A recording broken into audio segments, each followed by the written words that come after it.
তামিলনাড়ুতে শুরু হলো ধর্মনিরপেক্ষতা আর সামাজিক ন্যায় বিচারের যুগ।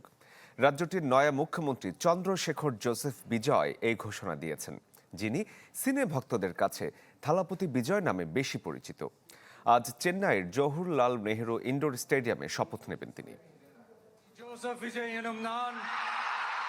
Payment done? No sir, cash on delivery. Wait. Amazing সব ডিলসে অর্ডার করুন দেশের যে কোনো প্রান্ত থেকে কার্টাপে ক্যাশ অন ডেলিভারিতে। নিজের নামের সাথে এমন আক্ষরিক সুবিচার কজনই বা করতে পারেন, যেমন করে দেখালেন চন্দ্রশেখর জোসেফ বিজয়, যিনি তামিলনাড়ু জয় করে প্রায় এক সপ্তাহের নাটকীয়তার পর শপথ নিলেন মুখ্যমন্ত্রী হিসেবে। শপথের পর প্রথম ভাষণে বললেন তিনি কমন ম্যান বা সাধারণ মানুষ, নেই কোনো রাজকীয় উত্তর কিংবা পূর্বসূরি। ঘোষণা দিলেন করবেন না কোনো মিথ্যে অঙ্গীকার।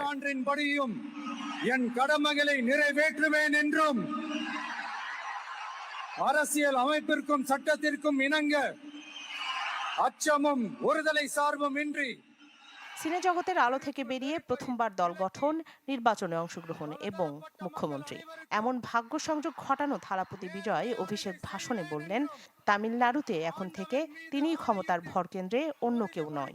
সবকিছুর জন্য জনগণের কাছে তিনিই জবাবদিহি থাকবেন। বললেন রাজ্যে শুরু হলো ধর্মনিরপেক্ষতা আর সামাজিক ন্যায় বিচারের সুযোগ। தமிழ்நாட்டு அரசின் முதலமைச்சர் என்ற চেন্নাইয়ের জওহরলাল নেহেরু ইনডোর স্টেডিয়ামে জমকালো অনুষ্ঠানে শপথ নেন বিজয়ের মন্ত্রিসভার 9 সদস্য। সদ্য ঘোষিত সরকার ঘোষণা দেয় তামিলনাড়ুবাসী 200 ইউনিট পর্যন্ত ফ্রি বিদ্যুৎ পাবে। নারী নিরাপত্তায় গঠিত হবে বিশেষ বাহিনী। শপথ অনুষ্ঠান থেকে সচিবালয়ে যান মুখ্যমন্ত্রী বিজয়, সেখানে দেয়া হয় তাকে গার্ড অব অনার।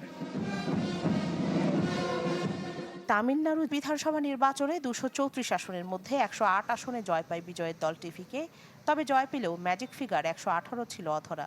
ফলে বাকি 10 আসনের ঘাটতিতে সরকার গঠন নিয়ে দেখা দেয় অনিশ্চয়তা। টানা কয়েকদিন অন্য দলগুলোর সাথে জোট বাঁধতে চলে ম্যারাথন বৈঠক ও রাজ্যপালের দপ্তরে দৌড়াদৌড়ি। এতে কংগ্রেস, ডিএমকে ও বাম দলগুলো সমর্থন পাওয়ায় কেটে যায় অনিশ্চয়তার কালো মেঘ।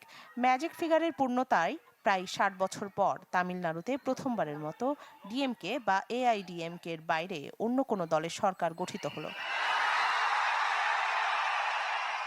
রাখি জেসমিন, চ্যানেল 24।